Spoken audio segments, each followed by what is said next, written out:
You are listening to the Launch Over podcast on the Without Your Head Network. Hello, and welcome to episode 8 of the Launch Over podcast. I'm Sophia Cacciola. And I am Michael J. Epstein. Today we have a very esteemed guest. King Ghidorah the Dog. Oh, wait, no, that's not who our esteemed guest is. Also him. We also have King Ghidorah the Dog here on our couch. He's our silent partner. Wow. But silent is he's to not be that seen. silent. But our very special guest is our good friend, Catherine Capozzi. Hello. Hey. Hi, everybody. And we've worked with Catherine on countless projects. Hundreds. I've lost count anyway. Yep.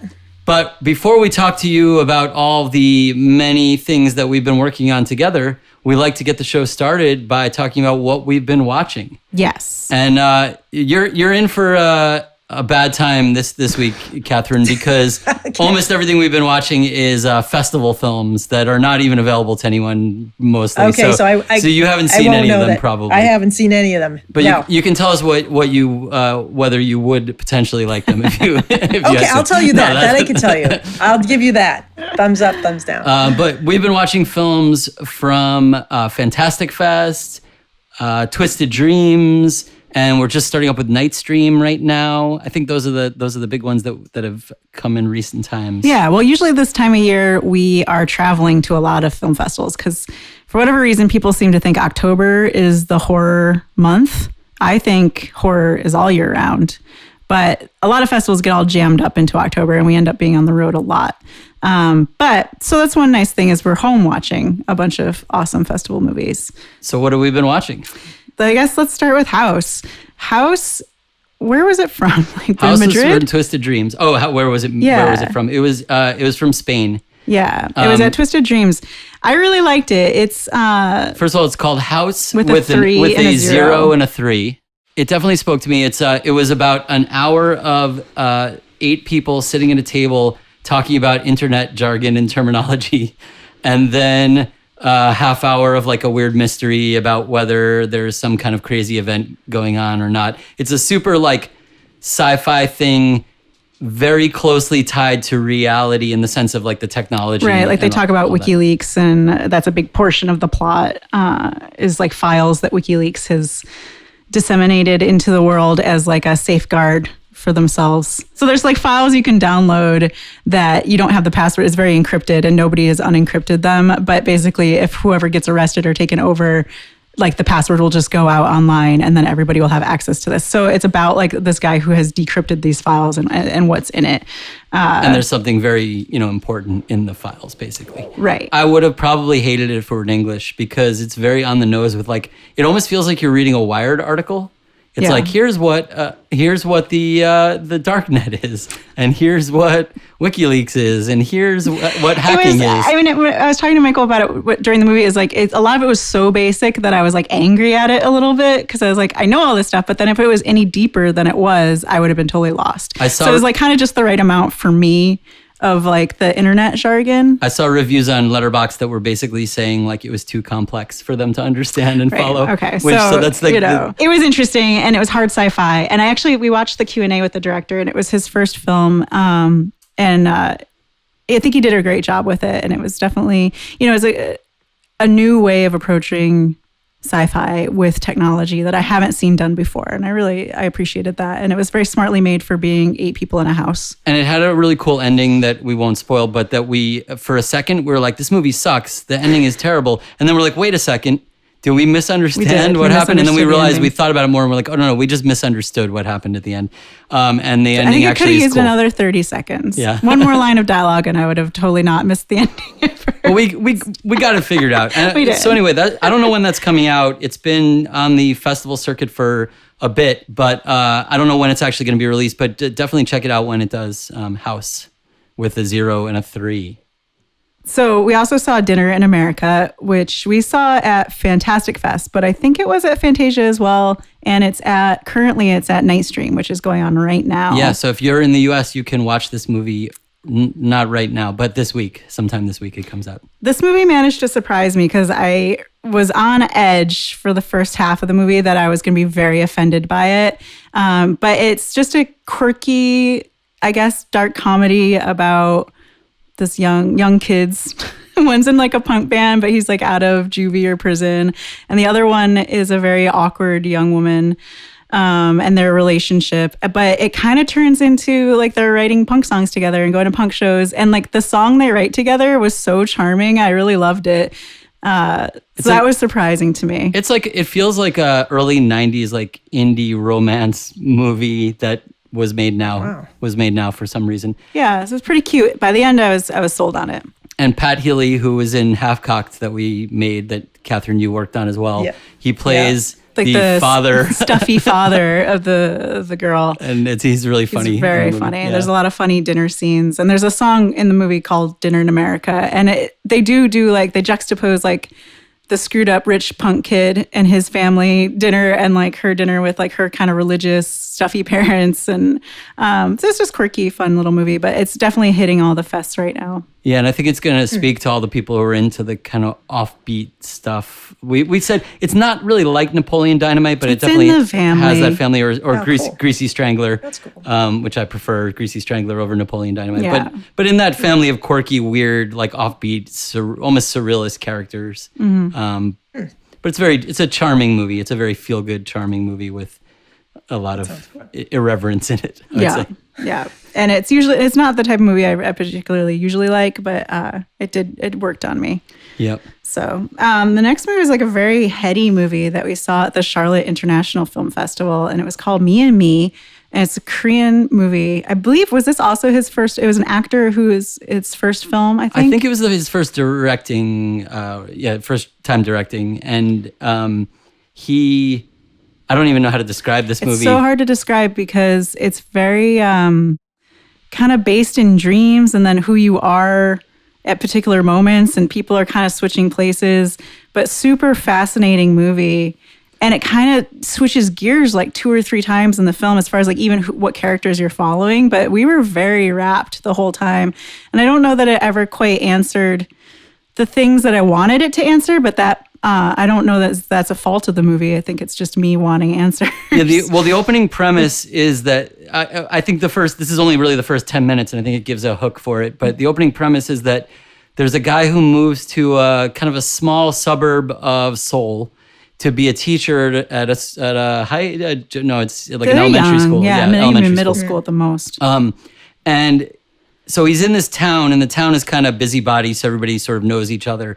And it turns out that his wife every night becomes possessed by someone. And it's like a different person every night. And they're, I guess, real people. I mean, well, they also have a super cute, it sounds scary, but they have a cute love story with it where he just interacts with whoever it is. And so like one night it's like a comedian and he's telling jokes with a comedian. Another night it's like a wrestler and they're like wrestling on the floor.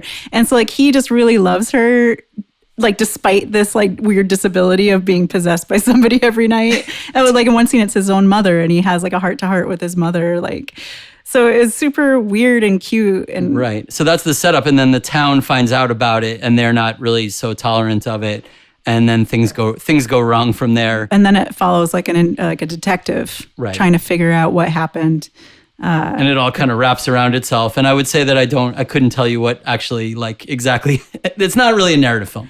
We should say it that way. It becomes an abstract, metaphorical discussion about identity and about some other stuff. Fractured identities. I don't know. But it was really cool and it definitely kept me very engaged the whole time. And it's just a very fascinating movie. Very deep, I think, in a way that is kind of unusual. So again, no idea when that will be out, but... Yeah, but Me and Me. It was really neat. Then we also saw at Fantastic, we saw a film called Laughter. And mixed feelings about Laughter. It's Montreal. It was Canadian, right? Montreal. Yeah. It's French. It's French-Canadian, yeah. Mm-hmm. Oh, cool. It's a weird one because it's this woman who, in the beginning, there's a civil war in whatever, the world of the film, and she is part of a group of people who are basically like genocided, essentially, but she somehow survives. And then it takes place some years, I don't know if it was 10 years later or something like that. So most of the movie's 10 years after. You see the events of that, and they're pretty disturbing. It's really, it's graphically displayed. Yeah. But 10 years later, it's about her trying to cope with returning to, whatever one would consider a normal life in that context. It tried to deal with a lot. I mean, it tried to deal with survivor's guilt and like, because her boyfriend died and she lived in this situation. And now she has a new life where she's like a nurse. She has a new boyfriend. And so like, you know, I think kind of feels guilty for like this kind of good life that she has. And then, you know, she sees somebody from the past and it kind of brings it all back. And it's like a little melodramatic at times, I think, in like a manipulative way for the audience, but also like it was really well done too. So, and it's kind of it's torn between being a comedy and a serious film. And there are all these scenes where they're just like you're saying, it's very theatrical, melodramatic in the sense that they sit down and have like monologues almost, or like dialogues that are very much feel like you're inside of a play at that point. It's not like there are moments that feel very artificial, and then there are moments that feel very grounded. So it's a strange mix of things. Well, she does like a stand-up comedy routine in like a fake environment, I think, like inside of her mirror, but there's an audience, and it kind of playing with like the dark humor of like her situation. And she has like a really nice relationship she works at like the old folks home with an older woman. And then it also played with like a little bit like Me and Me, like who are the characters, because they do kind of blend together. Like at times I was like, is she the old woman also? Like, so it's definitely like, there's a lot of metaphor. Also probably benefited from being in French, I'd say. As far as handling like that a lot of this so French, dreaminess. Yeah, that definitely. But it was definitely reaching to discuss neat. topics. Yeah, it was interesting. It's hard to say if I loved it, but I thought it was neat. It was definitely worth watching. So that's called Laughter. It has a French title that I think means something close to laughter, but not quite. Like maybe The Laugh. I don't know how you say The Laugh. And La Rira or something like that. I don't know. Remember. Anyway. Oh. Catherine. Don't know French, but. Rigolo. Yeah, I don't know French either. Yeah. I only toured there for 20 years. But. Yeah. But let's turn things a little bit. I also at Fantastic Fest saw a movie called Triple Fisher. And what that is a mashup of the 3 TV films that were made about Amy Fisher, Joey Buttafuoco, Mary Jo Buttafuoco situation in the early 90s. This kind of like film mashup artist took the 3 films that star 3 different actors as Amy Fisher. And it's like Alyssa Milano and Drew Barrymore. Yeah, and then another woman. Kind of a more unknown actress. Yeah, and they sort of contrast the different scenes. So they show a lot of the scenes. They'll show like the same events, but mix up. Like so, it'll be like one Amy Fisher, and then it cuts to a different Joey Buttafuoco, or it'll show like multiple reactions of Amy Fisher, of the various Amy Fishers.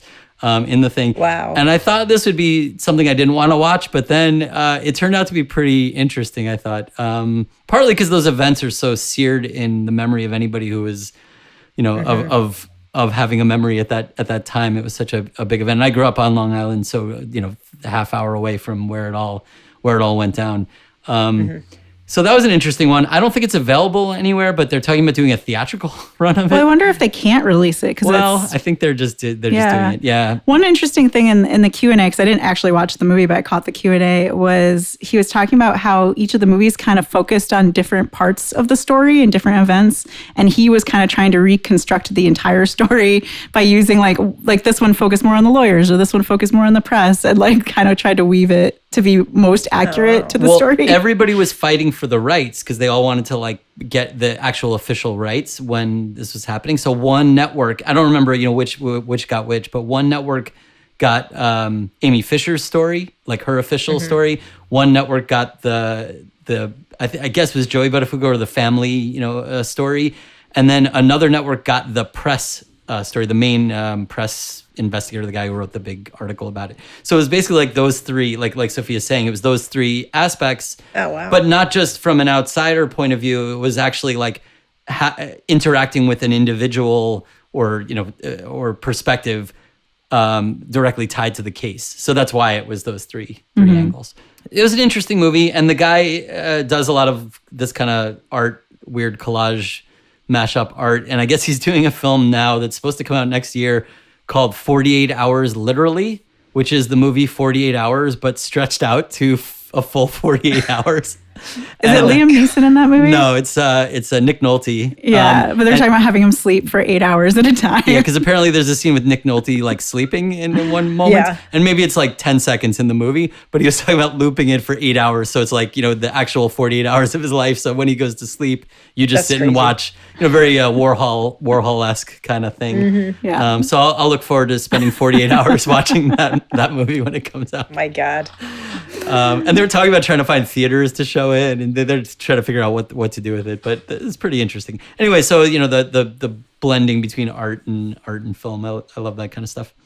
We also saw the semi-documentary, possibly mockumentary. Michael and I were talking about how we've ended up making a lot of mockumentaries of recent times, so it's kind of fun to see. You Cannot Kill David Arquette.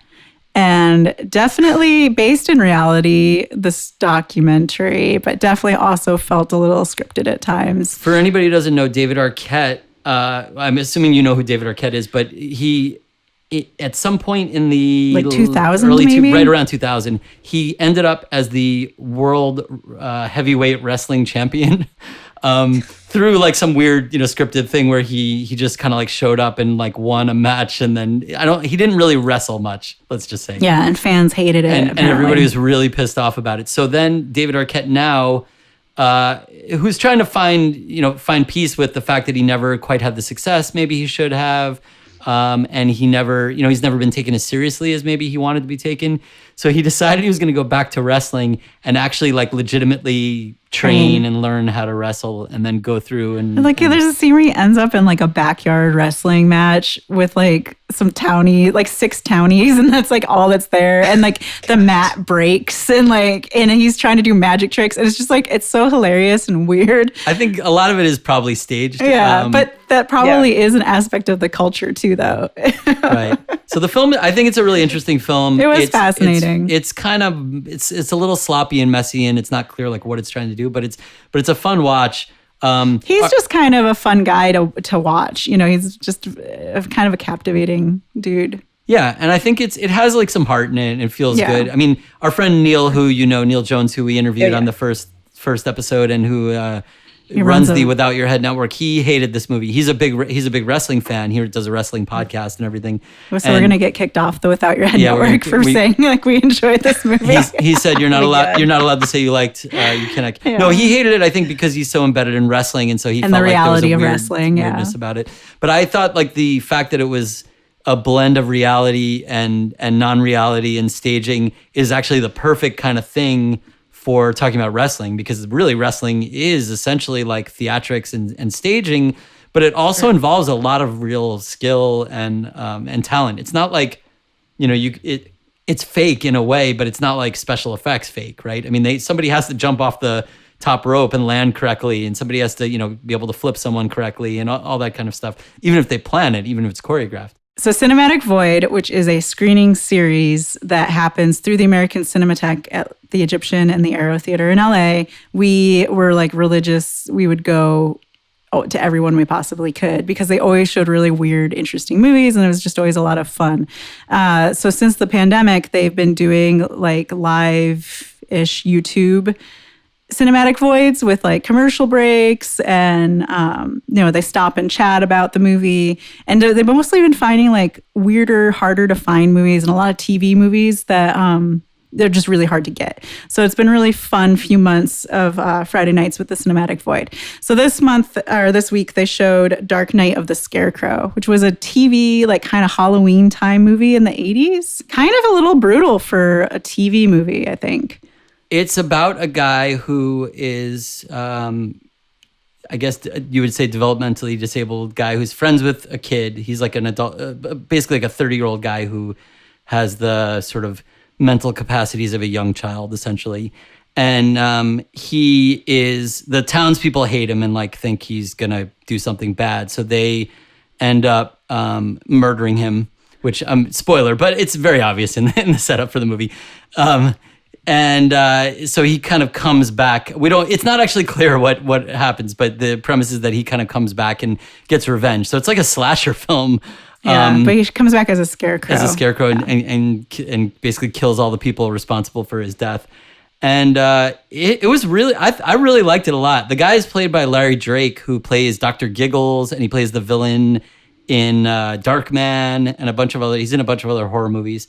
I thought it was a really cool movie. I was surprised because for TV movies, like Sophia was saying, you expect kind of a tameness to it. And this was like some serious... Even like, because he had befriended this little girl, and even she's like a little creepy about, like she's kind of cheering on the murders and stuff, which I thought was really funny, especially... That's so creep. It was some cool stuff. Yeah. I think that might be coming out on Blu-ray at some point soon, but it's definitely worth checking out if you get a chance to see it. Dark Night of the Scarecrow.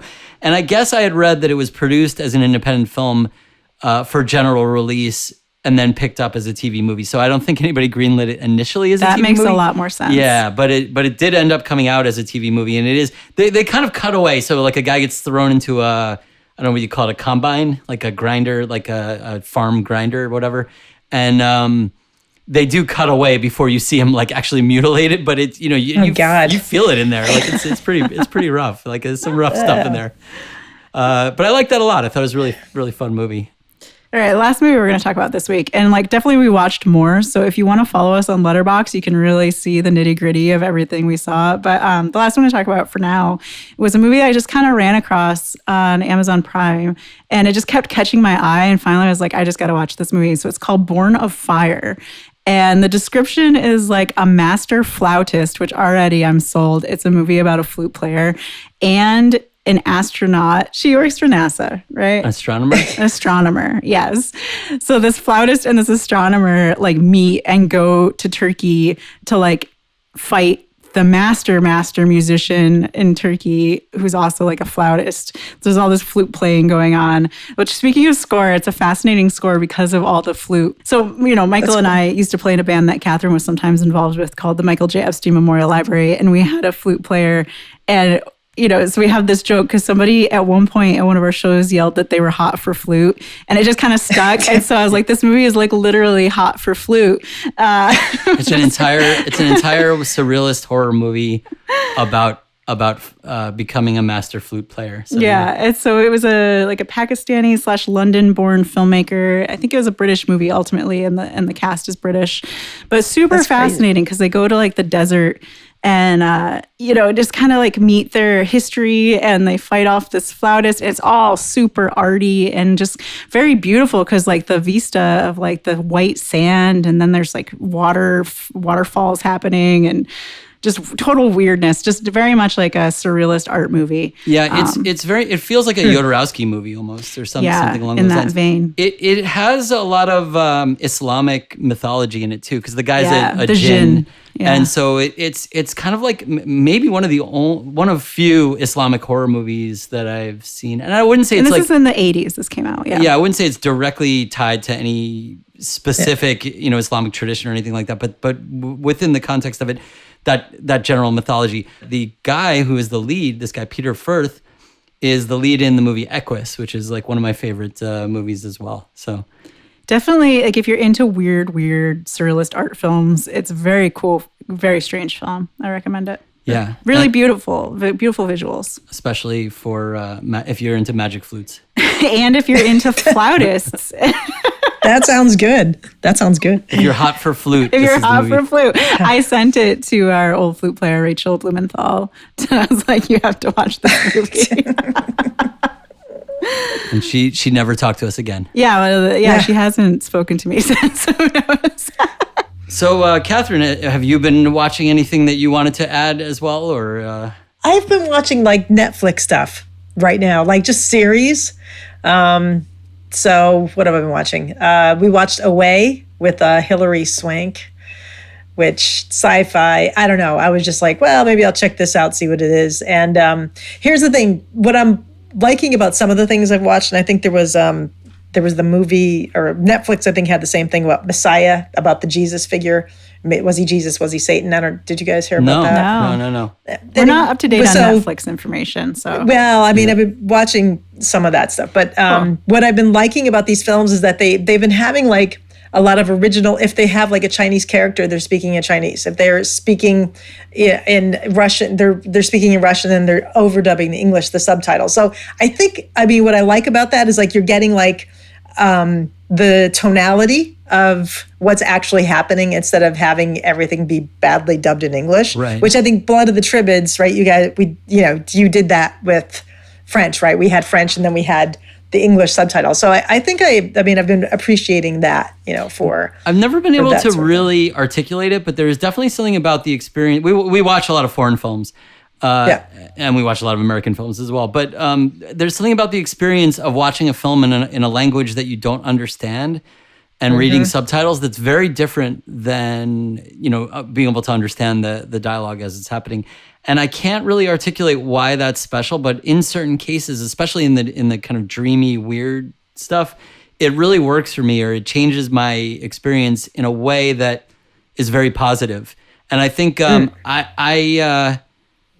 Blood of the Tribades, we really wanted to capture the feeling of like a Jean Rollin movie, which to me, a big part of that is not being able to understand the dialogue or feeling like the dialogue is coming from another place, like a magic place, which is France, I guess. But a place that I can't, directly connect to and that I have to be like detached from and then read along with. I think that's also what we were kind of saying earlier too about some of the films we've been watching recently is like they work better for us in another language because they're like dealing with like these kind of dreamier concepts or kind of more cerebral concepts. It's just like something like you were saying, like it detaches us, but also like makes us maybe pay even more attention because we're like reading it and we're like kind of so focused. I mean, when you're listening to a lot of different foreign languages, having traveled a lot, when I'm in different places, like when you hear people speak in their native tongue, it's true. It's almost like you're walking through the dream state because you don't know what they're saying. Mm-hmm. But especially like, when you're in, especially like an Asian country where it's such a tonal language, you can't understand anything, and how they deliver that, how they speak, the emotion behind the tone, it's very like, it's musical. I find a lot of expressiveness, even when I don't understand the language. Of course, there's so much expressiveness in the way that the people speak and in their interaction with the sound of it. I guess, I mean, it's almost like, it's like music in a way, really. It's like score in a way, right? There's something that you connect with. And again, I can't articulate the exact thing, and I'm sure somebody has some kind of scientific theory that could explain this, but there's something about even when it's a language that is a very different prosody or cadence or something about it, like an Asian language that's not really similar in terms of tonality, in terms of grammatic structure or anything. There's still something about the way that that auditory cueing affects my perception of what the emotion is in the moment. And it really works. I mean, that's one of the things I love about foreign language movies. And I've tried to watch movies, I've turned the sound down because maybe Sophia's sleeping, and I'm like, I'll just watch with the subtitles, but turn the sound down and kind of miss the dialogue, and like it ruins it. It doesn't work. Yeah, it doesn't have the same effect, And it's also funny because I remember like when I was going back and forth to France a lot and I'd watch, go to the theater there. So a lot of it was American films. But then there would be I remember this one movie, there was a whole section that was in French, and I was sitting there, I'm like, where are the subtitles? And they're like, why? And then I was like, oh, I'm in France. There's not going to be subtitles. Right. Then so I was like asking, what are they saying? There's like 5 minutes of dialogue, and the translation was, they just said no. And I was like, that's bullshit. I know that's not what they said. Well, that's another interesting thing is like when you're looking at subtitles, because I know a little bit of German, for example. And so when I watch a German movie, it's not that I can necessarily understand everything, but I can understand some of the dialogue. And then you see the discrepancy between like the words that are on the screen and what's being said. And I think, it's a weird balance of trying to capture the emotion of it and the meaning of it without ruining that, but also like not ruining the poetry of the language and the specific word choices and the subtleties of it. Yeah. And it's just an impossible thing to really do completely. I mean, it's why there are so many, any great book that's been translated, there are probably many, many different translations, and people have their favorite one, because there are different approaches, very different approaches to translating. And so that is true. Yeah. Foreign language films, I think, are really, it's really a shame that people are scared to watch. So many people are scared to watch it with subtitles in foreign language films. But right, I agree, and that's that's why I like some of the things I've been watching, on Netflix that have had, multiple characters from all different countries. They're not just having the whole scene in English. They're kind of like cutting to, Russian or Chinese or, whatever language, French. And it does make a difference. It is cool because you're like, okay, that is what would happen in real life. If you were in the room, you're like, I don't know what they're saying. They're speaking Russian. I have no idea what's going on, It's also it's nice that is changing because I think for a long period, especially in sci-fi films, it's like so many were made in England. And so it's the future and everybody has a British accent. And it's just like, it kind of takes me out of it sometimes. I'm just like, why is everybody British in this universe? Well, that's the Star Wars, right? Everybody's British in space. I mean, that's the biggest example, but there's so many films like that. Or like in dubs, like there's like, so many movies were dubbed by British people. It's just like the voice doesn't match what we're seeing, and it doesn't match the humanity of it either. That you're right. Yeah. Yeah, and capturing the performance is very difficult in a dub. Right. Yeah. Because we watch a lot of Italian films, especially giallo films. Some of them are great, the dubs. Yeah. Some of them are great. There's a couple like voices I hear a lot in some of those 70s Italian films where it's like the same guy or the same woman, and I'm like, oh yeah, it's them. It's true, right? They've got the voiceover, right? The same ones. That's what when I was in France a lot, they would have like the the stuff that I could only tell anything that was in English when they were overdubbing. It was always the same, two act, French male, French woman, so it was kind of like sometimes the funniest thing was watching it in, and sometimes they were really good. Yeah, sometimes like Star Wars was in French. I was there, and it was on TV, and it's like. You hear like the Darth Vader characters like, Luke, je suis papa, you're like, what? That's the line you want to hear, but it's like, it kind of loses its, and like, well, okay, all right. It sounds so nice when you say it in French, I don't know. He's not as upset about it. Right. No. They're just like, well, let's take a little nap. Let's have some wine and cheese and some baguette.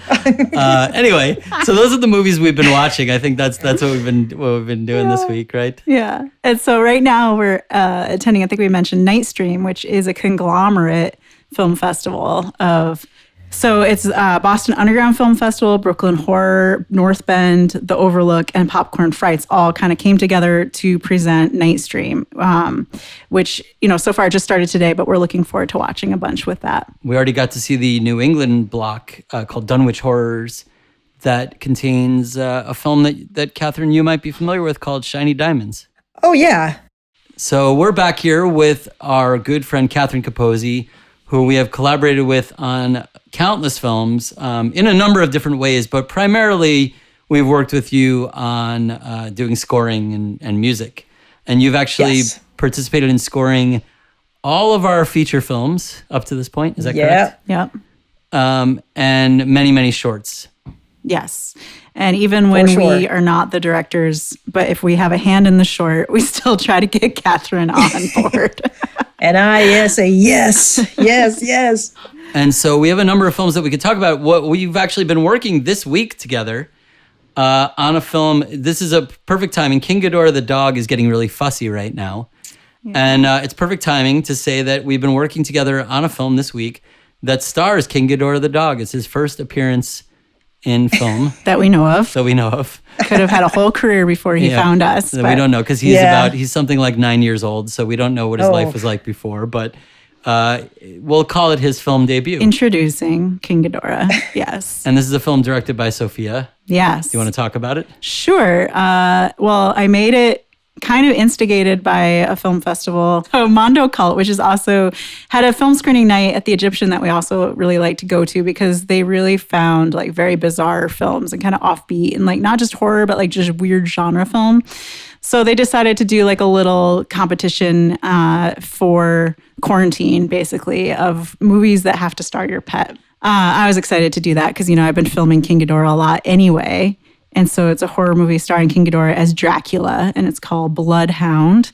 And of course, I waited to the absolute last minute to finish this film. So it was a big rush. to get it done. It all came together, 3.5 minutes of entertainment starring King Ghidorah. So hopefully that will be out this month and for at least some sort of viewing, and then, go to some other festivals with it too. But that was what we worked on this month. And, it was just like running around following him in his Dracula cape. And one of the great things about this film, Bloodhound, is we had the opportunity to collaborate with Catherine. Yes, and I gave you like 2 hours to do the music for it. Pretty much. I was like, and I was coming back from Connecticut, like dealing with a whole bunch of stuff there. But anyway, I was up till 5 a.m. Oh my God. King G was awesome in his first role. He's a very good actor.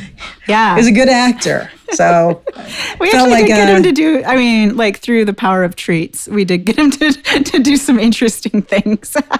You'd be surprised how much treats can accomplish. Yeah, exactly. Yeah. But He's got a new career. It was really fun one to do.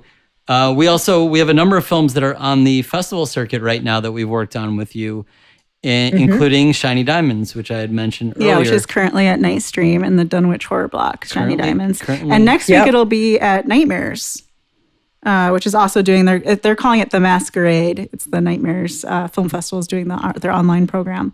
So that's pretty exciting. And it has a very cool synth score. Yep. That we got to work on together. Yeah. So one of the things that we've had fun doing, I think, is we worked in a variety of styles together. I don't know if you want to talk about some of the different things. Like we put you through the ringer on this, right? Because we started, doing 10. That was like a 70s movie. A lot of guitar. Yeah. Shiny Diamonds and Magnetic were a little more like 80s synthy. Blood of the Tribades is just like straight up orchestral, right? Yeah, it's like 70s. Yes. String quartet, I guess I would say more than orchestral. String quartet. And that's when I first got my brand new nylon string guitar, which we used. That was the first time it was ever recorded with that, actually. So that was cool. There's been a variety of, learning by putting your feet into the fire, I guess, or over the fire. I don't know what it is, over the fire. So it's been it's cool because to me, it's like my big dream was always, first was be in a band, release a CD. Then it was like movies. I would like to do movies in some way, because when I was younger, I used to actually play at making scripts and writing movies and scripts and things like that, which no one will ever see no one will ever see those. But working, especially together with you guys, it's awesome because, like you said, 10 was the 70s, so we talked about having different themes for each of the characters and in depth, what would be some of the cool things for the historian or the model or the rebel, the renegade, and each one of those had very unique themes. So that was more guitar based. I felt like that was kind of the beginning of everything with some weird stuff because I know Mike will always take stuff and twist it a little bit more, which was cool.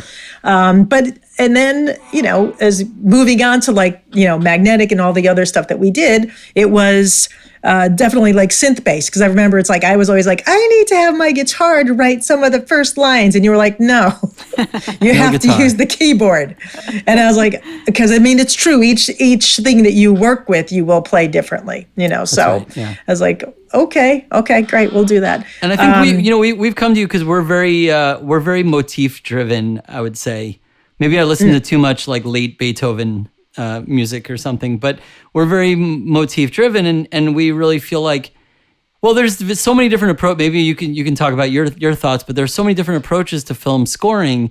And I actually watched earlier today the Miskatonic Bernard Herrmann lecture, which I think was really interesting. It was a little bit about the history of Bernard Herrmann's career and his approach to scoring.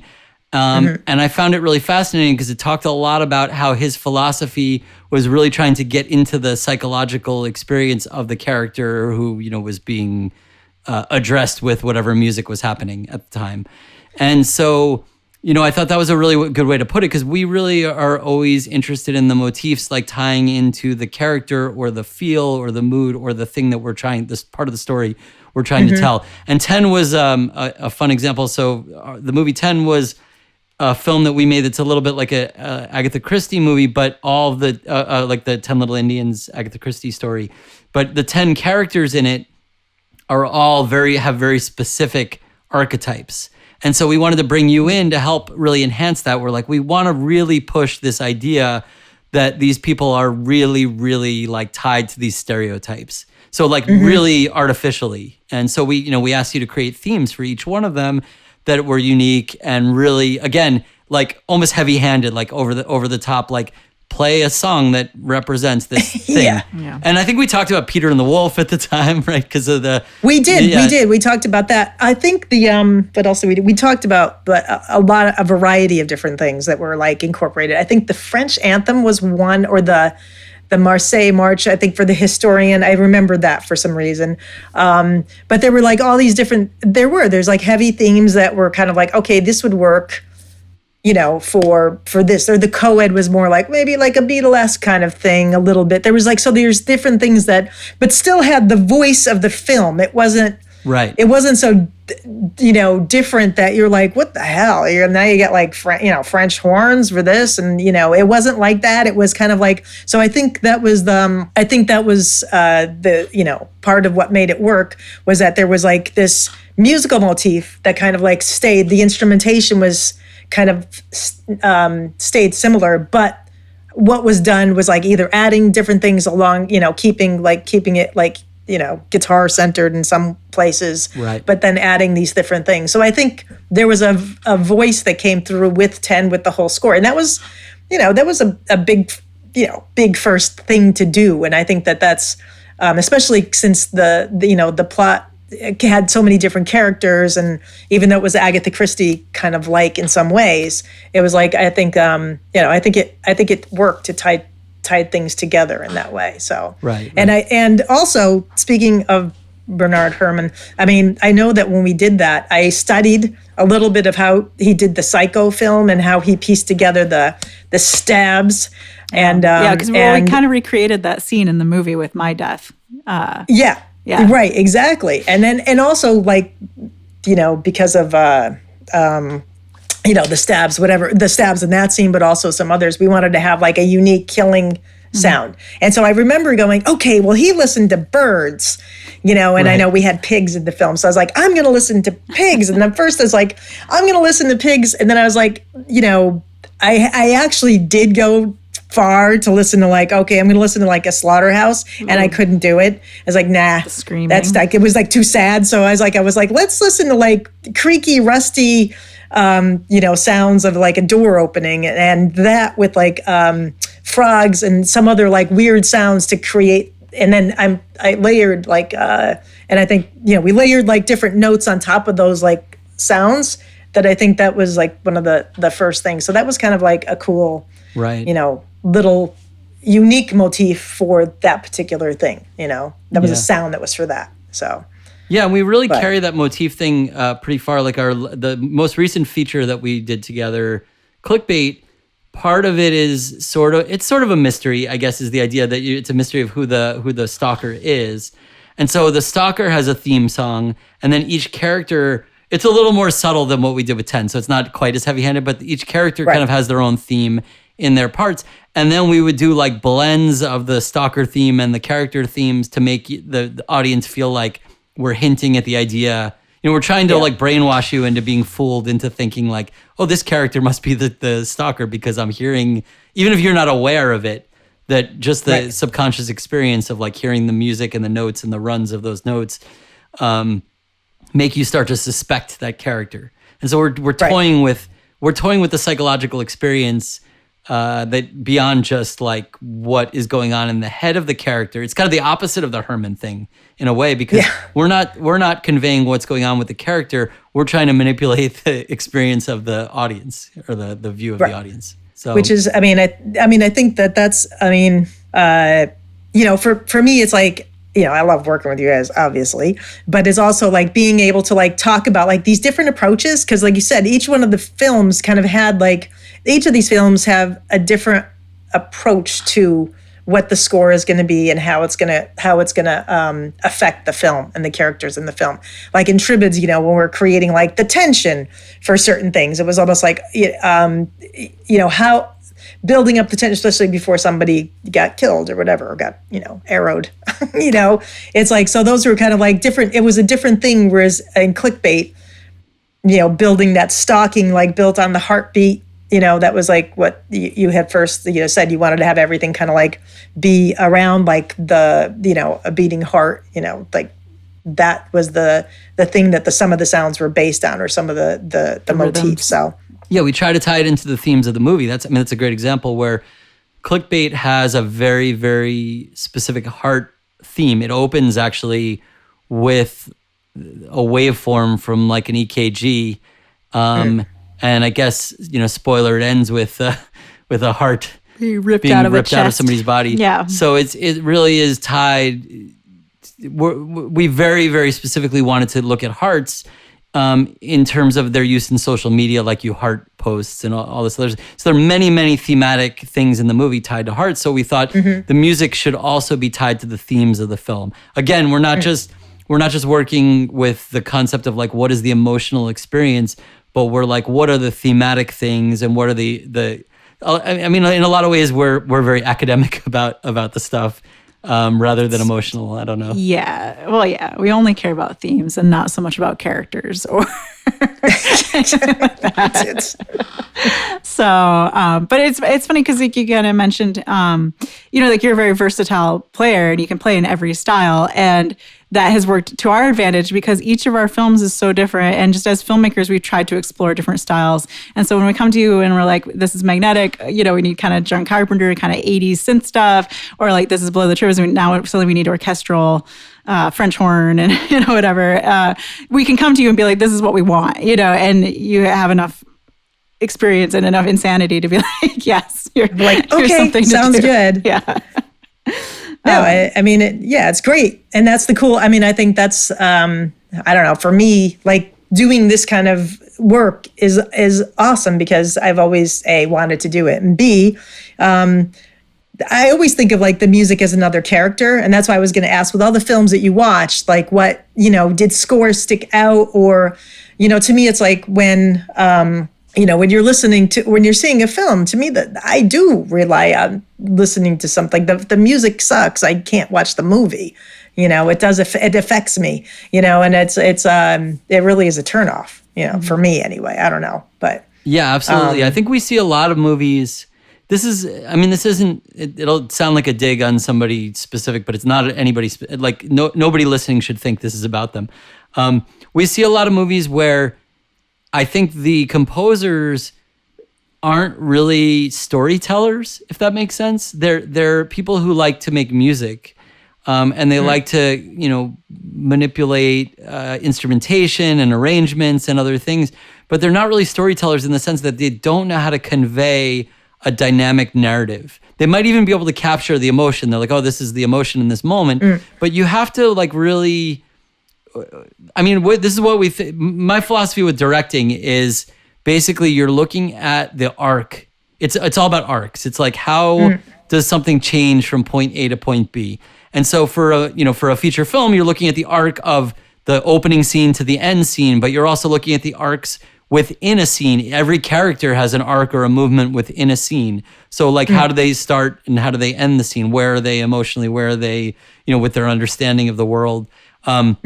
And so I think the music plays a huge role in conveying those arcs, looking at the dynamics of it. It's not just about like, oh, this is a sad scene, let's put some sad music under it. We have to understand the character's experience and change and the dynamic of that experience. And somebody like Bernard Herrmann, who's really looking at the emotional impact, I think is amazing at conveying that emotional arc. You really feel it. And part of that lecture today, they were talking about Psycho and the end scene when he's in the asylum or whatever, and how like it doesn't resolve. It gets like really dissonant and then never resolves. You're like, the movie doesn't resolve. That's again tied to the thematic ideas of the movie and the actual character arc ideas of the movie. It's like he's contented within himself, or she. I don't know if it's a mother. How you convey what's exactly going on at the end of the movie, but the music like gives you a sense of that open non-resolution that's the same as what the emotion of the character is and what the narrative is as well. Yeah. And so I think, being able to capture that kind of thing requires not only a musical ability or an understanding of how music is structured, but an ability to understand storytelling and narrative structure and, just how characters move through a narrative space. I think like in the same way that people get constrained through like the right way to do cinematography or the right way to like, structure a story. I think some composers get trapped into like, this is a scary scene, so it's got to have this swell and then this drop and then it's got to come back in. It's got to be really manipulative and it ends up being very generic sounding, I think. Yeah. And I think a lot of like, lower budget stuff too, it's just like, they're just like, here, go do something. It might be very good, but it's like not interesting to me. So it's kind of rare that I notice the music in a way where I'm like, oh, wow, they went to somewhere different with it. Yeah, I mean, I think we do see a lot of films with good scores. It's not, we shouldn't say that, but there is a reason why it's not just like the best musicians are the best at scoring, or the best arrangers are the best at scoring. There's something about that storytelling element. And I think that's been really interesting for us. And that's part of what, when we came to film, we were songwriters really first. We spent a lot of time songwriting. And you have the same kind of arcs and the same kind of storytelling that happen in song and in song structure. And it really applied almost directly, I think, to starting to work on films. And I think that informed, for me at least, I feel like that informed my ability to structure, to write films, to edit films, all that. Yeah. Well, I think specifically for us, because we have a music background, it's always in our mind, like, like we've been discussing, we have this movie kind of in post, and we've been discussing like, what is the sound of this movie? And so we're like digging deep into like stuff we like and stuff of the correct time period, because we're always doing kind of time period pieces.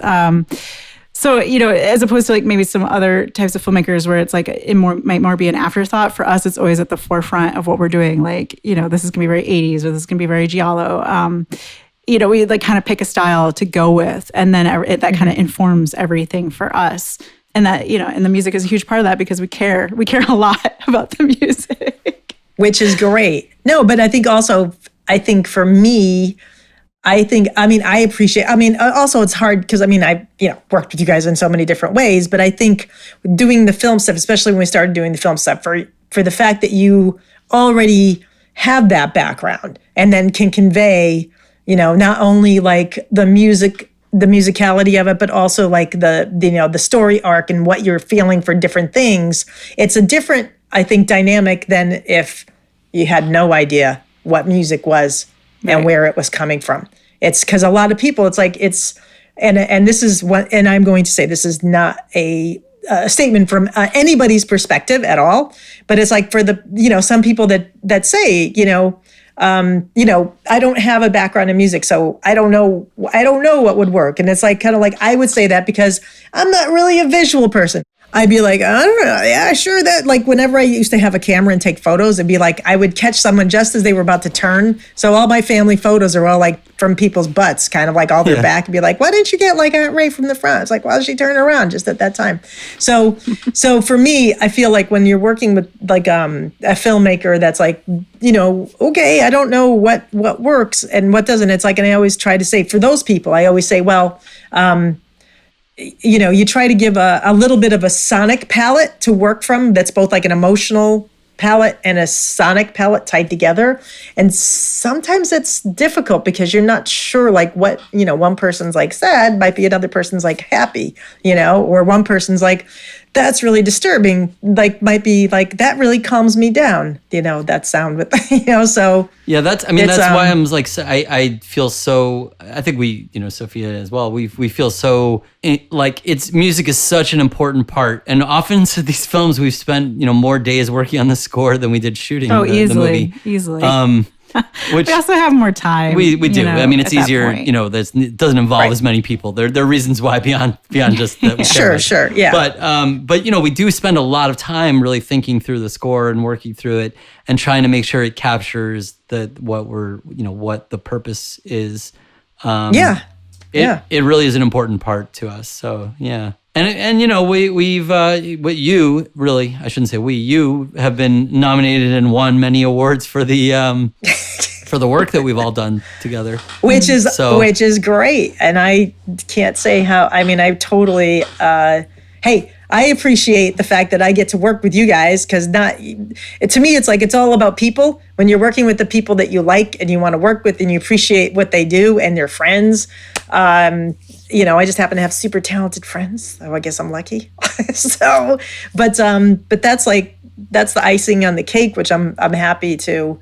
It's great. It's awesome. But even if that didn't happen, that would still be awesome because we get to do this thing together that other people like, and hopefully to me it's always like learning how to strip away ego because look, I mean, all my bands, like, I don't want a singer, I'm going to be the star with my guitar, I don't need a voice. But in this, it's like stripping away the ego. It's not about like if you guys are I don't like what you did there, I'm not going to be like, well, it has to be like this because I worked so long on it. It's not about that. It's really about, okay, so what can I change? Is the point here. Yeah, but it's also like, what can I change to make sure that like whatever this point is, I didn't quite understand maybe. So tell me what needs to change to make it work. Right. And it's all in service of the project. I mean, that's the way I see it is, even, we get better over time with giving up things that we like just because we like them. Because they're not in service of the project, that everything has to be really. Well, every minute and stage of filmmaking is compromising on your ideal situation, your ideal thing right? too. Yeah. So it's like whatever's super important to me. Sometimes I just have to give up and be like, all right, I just got to do what is needed in this moment. I think it's choosing that. Right. Yeah.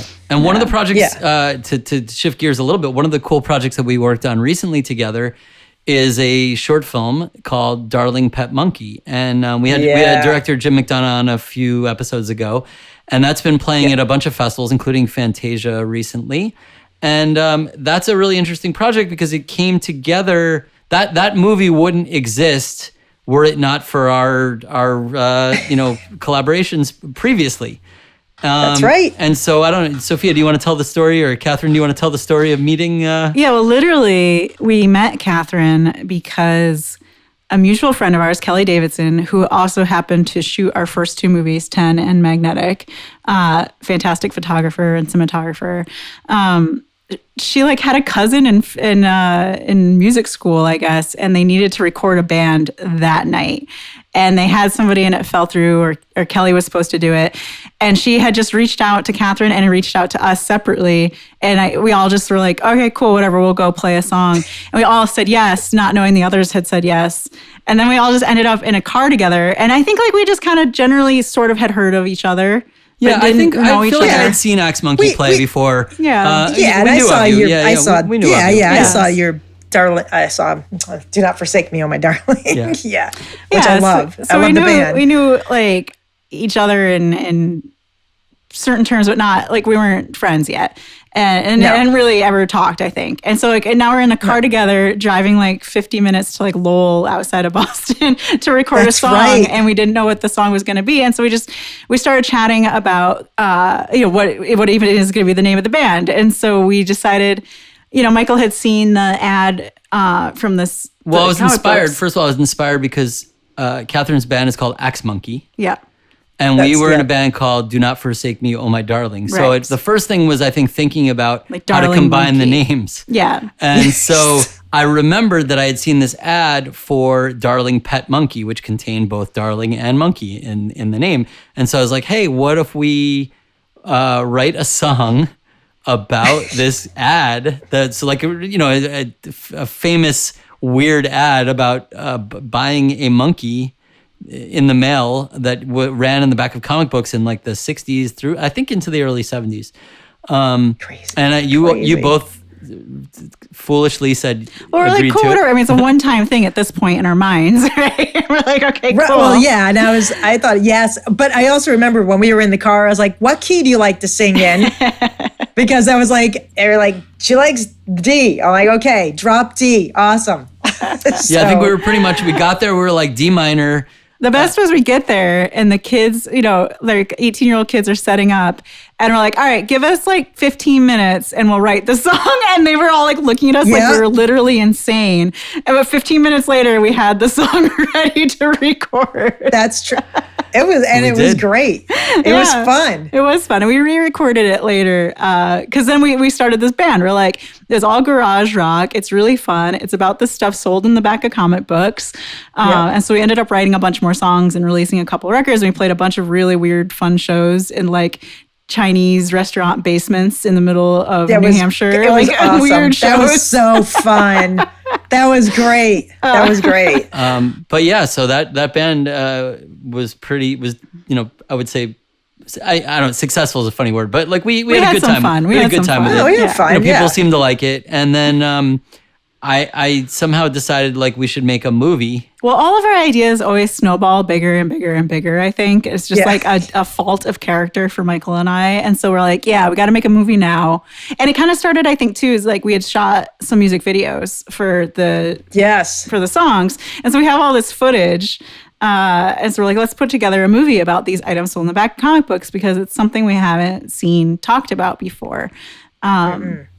Yeah, and then I saw on NPR this guy Tim Tate telling the story of actually ordering a mail order monkey, and the story was insane. So I reached out to him. I said, "Hey, we're thinking about working on this movie. Would you be interested in doing an interview for it so that we could, put your story in it?" And he said, "Sure." He invited us down he was having a birthday party. That was going to be themed to his monkey story, basically, because a lot of his life. I mean, he's an artist. He does a lot of amazing things. So it's not like the monkey is the most important thing in his life, but it's a fun, quirky story that everybody knows him for the story of buying a mail order monkey. And his friends had made a musical about it for the DC Fringe Festival and stuff. So it's it's an important part of his life in a creative way, beyond his actual real art, which is like glass blowing and amazing. He does amazing. Oh, it's amazing. His work is amazing. So I don't want to diminish his real work, but the monkey work is important too. So we went down. So Catherine and I and our friend Hugh Guiney flew down, shot an interview with Tim, and hung out at the party and interviewed a bunch of other people there and did all kinds of stuff. And then came back and sat on this interview for like 5 years. I think when we were researching, the various people involved in these products, first of all, they were very hard to find. And second of all, they were very spread across the U.S. in a way that we're like, all right, we're going to travel to Florida and interview these people. Just like the costs of it skyrocketed. And it so just kind of got backburnered for us as like a project where we're like, someday want to do this, but we just don't have like the resources for it. And then when Jim expressed interest in I think we kind of pitched the idea to Jim to do something with this interview about the monkey, and he was excited to do it and then made this amazing movie. Now we're kind of rekindled this idea that like we should work on this documentary but not worry about it being a talking head doc. Just let it be like the weird music videos and like these little animated segments, and let it be very offbeat and off kilter because it definitely matches what the products were. You get like the Frankenstein, you order from the comic book and then it comes and it's literally a trash bag. The products are so hilarious, Yeah. So, so I think now we're seeing that there's an opportunity there to do something a little bit crazier with it. Mm-hmm. But yeah, so cool. It was cool to be able to do the music with you on that. And then it was awesome. That was awesome. Yeah. Right. So it also used some of the original song. Yeah. Right. That we wrote. Yeah, we did definitely use some of the original song. And then once again, that was another opportunity for me to say, well, there's some classical pieces that I could kind of rip apart and reassemble for that movie, which I did. And but then incorporating the Darling Pet Munkee stuff that we did, some of the stuff was just absolutely perfect, because especially the circus one, right, so right. that was but I mean, it's such a great project, such a great film too. My God. Oh yeah, Jim knocked it out of the park big time. Yeah. So yeah, that's how our weird collaboration started. Was this right? Just everybody in the car, all right, we're gonna go do this, and that's just kind of the way our artistic life goes. It's just shove as many people as we can into a car and just go on a weird adventure, and then somehow you're stuck with us for the rest of your life. Great. And you were actually on set for the filming of 10 for the yes, 10 that days is true. 10 days 10 of that. days of madness. Yeah, so I got to see every aspect. I participated, right? Yeah, I did. you were definitely part of it. So you've Electricity. gone beyond just the composing side. Also, I remember we for that movie, I think it was definitely everybody's learning experience on like what is a movie. Because we'd made like music videos and shorts before, like only a couple shorts really, but this was our first feature film and we had no idea what we were doing. And so like we rented this mansion in Rhode Island and like it was 17 of us, like the 10 people in the cast and like 7 others. And I was like, nobody's allowed to leave. Except for me. Nobody's allowed to leave. For me. But Catherine had to leave every day to get food. And coffee. But yeah, so that was the auspicious start of this whole thing, and that's true. But I think we've had it's been really fun getting to work with you on all these different projects because we see a lot of different types of things, and now we kind of know efficiently how to do certain kinds of things. And the last few projects I think we've kind of thrown to you. We're like, okay, we need this tomorrow. So I think Darling Pet Munkee and Bloodhound they're just quick turnarounds. So we didn't get to do as much iteration and collaboration as I would like. Right. But it's still good. Still good. Yeah, no, it is. And of course, our current pandemic situation is cut down. I was planning on coming to LA like sooner rather than later. And right now that's, on hold. So even like coming to work on, anything, it's just like working like this is, I guess, how it has to be for a little bit, Yeah. Well, I was saying to Michael, like, we're kind of on hold for we probably talk about this every week, but we have 2 features that are kind of related to each other that we've shot most of both of them. So eventually they will need score. And I was like, but Kathy has to come here to do the features. And it's so I much will easier be that there. way. I don't care if I have to drive my car. I will drive if I have to. I will definitely be there. I got to. You might have to right now. You might have to work outside. Yeah, we'll quarantine you. That's fine. That's fine. I got my friend who can hook me up too. None of this will be happening. Yeah, we can't really finish the movies until the pandemic has calmed down a little bit anyway. So it's in the future, but it was just funny because I was talking about that yesterday. Yeah. So it's like that's how we like to work, like with like up to Blood of the Tribades, we all lived in the same town and sometimes the same house. And so like, that was easy. And then with Clickbait, you flew out here and spent a week and we worked you really hard for a week and didn't let you do much tourism. Right. So no, I got to see, like, I remember I was like, can I just see a little bit? Like, can we go to Griffith Park for 5 minutes? We're like, dude, finish 5 minutes of score. And I wanted to go to Disney, but anyway, then I was like, here's your keyboard. Okay. Get to work, get busy. Yeah. No, but it's been a really fun collaboration. And we actually have a record so all the scores to the feature films are available on Spotify and various other platforms. They are mostly under the name Night Kisses. That's kind of been our weird offbeat collaborative scoring name. Some of them, I think 10 is actually just under your name, Catherine Capozzi. Yeah. But we actually have a compilation of like odds and ends that we've been... Did that actually come out yet? It's out. Yeah, nice. It's called Launch Over Film Scores Volume 1 or something very generic that I can't remember the name of. Yeah. But it's by Night Kisses essentially, and it has our names on it as well. That's a lot of the short films. And Yep. It includes Shiny Diamonds, Darling Pet Munkee, a number of like little one-off scores. Half-Cocked is on it. Yeah. So Leopard is on it. Dial Tone of Doom. Yeah. So a bunch of films that we've worked on together. All kind of compiled. These are like the odds and ends of score that we had sitting around that didn't quite merit a full, album release, but we want to get out in the world. So that is out now. It's on Bandcamp and it'll be on Spotify and such any day now. Yeah. So you should be able to listen to it soon. Yeah. So that's exciting. And otherwise, some of the films we're working on are at festivals. So Shiny Diamonds is currently at Nightstream. Darling Pet Munkee's playing a whole slew of fests. I can't think of what it is this week, but there's so many, a bunch coming up. We'll link to it if you go to our blog. You can check that out. Yeah. We've got Half-Cocked at a couple of fests still. Vancouver Horror Show coming up, and it's just about wrapping up its festival run at this point. And then it'll be released in some form. Yeah, and you can watch Clickbait and Magnetic and Blood of the Tribades and 10. Those are all available through various outlets, streaming and or physical outlets right now. Is there anything else that you're working on that you want to talk about? Not with us. I mean, since we've kind of exhausted all that? Guess I can start mentioning this. I was picked by director Rachel Talalay to work on a film that was by her and it's her daughter's film called The Introvert's Guide to High School. So I know that's starting to make the film circuit now. So that's kind of cool. That's a fun release.